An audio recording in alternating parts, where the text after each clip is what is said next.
Hey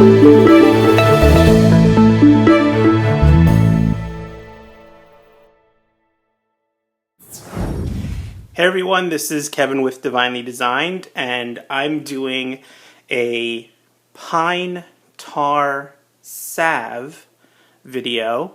This is one video in a series of videos on pine tar.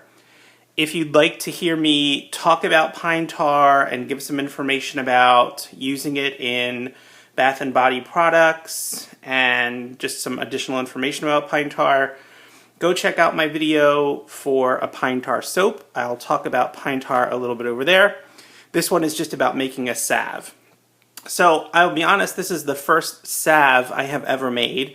And really, salve is just a combination of oils and beeswax so that you have something that's sort of spreadable but still firm. So sort of like maybe the consistency of Vaseline, something of that nature that will stay in a container. You know, if you turn it upside down, it won't ooze out, and that you can put directly on the skin. Now, I'll go over the recipe here. So, in general, from what I understand, the ratio is about 1 ounce of beeswax to about 8 ounces of oils.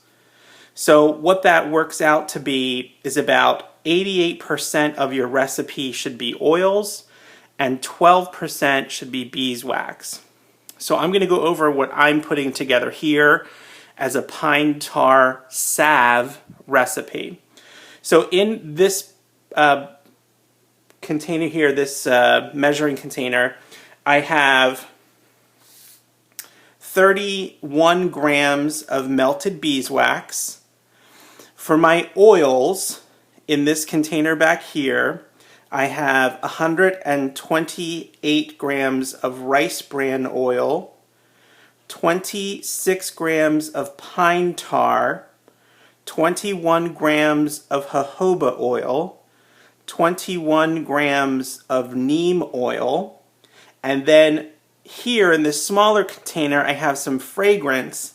I have 13 grams of tea tree oil and 13 grams of lavender 4042. I also have 5 grams of vitamin E, right? Vitamin E, very good for your skin. I have some containers I'm going to put them in. These containers are from SKS Trading. The pine tar I'm using is, let me make sure my container is closed because you don't want to get this all over, is called Bickmore pine tar, and I got it from an online source. My beeswax is from Elements Bath and Bodies, and I use the pellets of the unrefined beeswax. I'm using neem oil from Wholesale Supplies Plus, as well as my tea tree oils from Wholesale Supplies Plus. My jojoba oil is from J. Edwards International. My lavender 4042 is from New Directions Aromatics. And I think that's it. Okay, so in here I have my beeswax, which I melted over, I put into a pot that had just water in it, and I just put this in there, so I kind of gently melted my beeswax.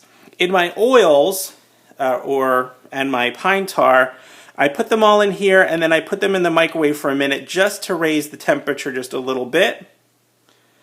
And I'm going to pour these together. Now it might solidify. We'll see. I might need to heat it up. No, it looked okay. Now, pine tar has a very strong odor to it. I have read that, and listened to videos and things that say, you know, you can put fragrance in it, but the pine tar really still comes through.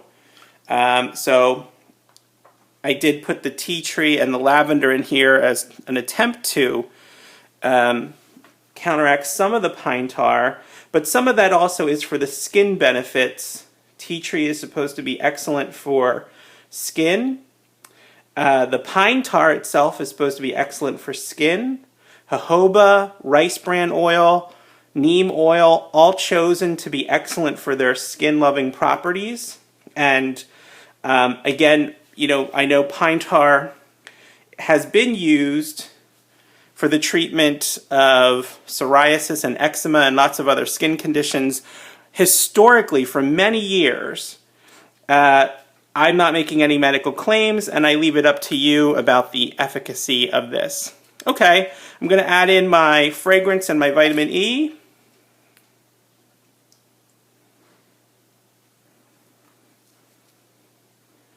Just give that another good stir.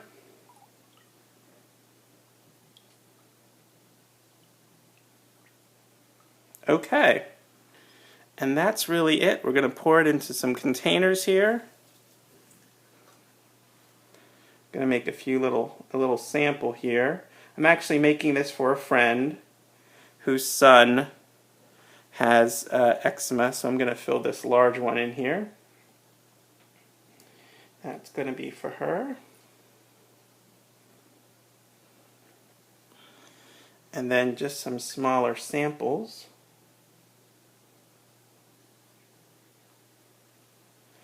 These little ones are 1 ounce containers. The one I filled, the larger one there, was a 4 ounce container. And then I have sort of a medium one, which is a 2 ounce container.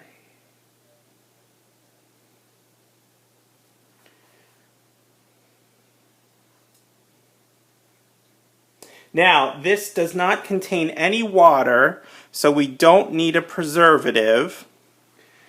However, since you're probably going to pour this into a container, when it's warm, you don't want to put the lids on because you could get condensation, and that will introduce water into your product.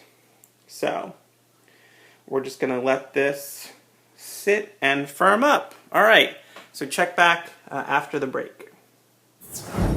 Okay, folks, so I put them in the fridge for 15 or 20 minutes, and then I've actually let them sit out for probably a half hour, 45 minutes.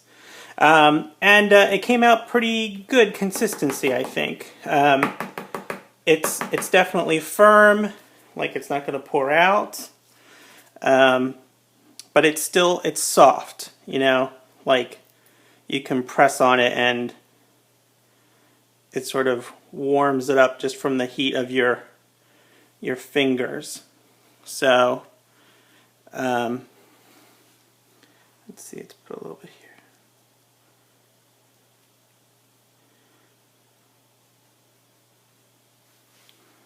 here. It definitely smells strong, although I have a couple of pine tar things going on in the kitchen right now, so I'm a little overwhelmed with the smell. I mean, it's definitely a strong smell. It goes on nice and easy. You need just a tiny little touch of it. So this preparation has, with this recipe, I think it makes it about a 10% pine tar salve. That's this recipe. If you wanted to up it, you could up it to about 20%. I think that's about the maximum that I've read for recommendations in terms of pine tar percentages. Okay, so that's it. Comments, questions, leave them below. If you like this video, found it interesting, click on that thumbs up button. If you're not subscribed to my channel and would like more videos like this, click on that subscribe button and check back here for more bath, beauty, soap, and occasionally paper crafting videos here at Divinely Designed. Thanks very much, everyone.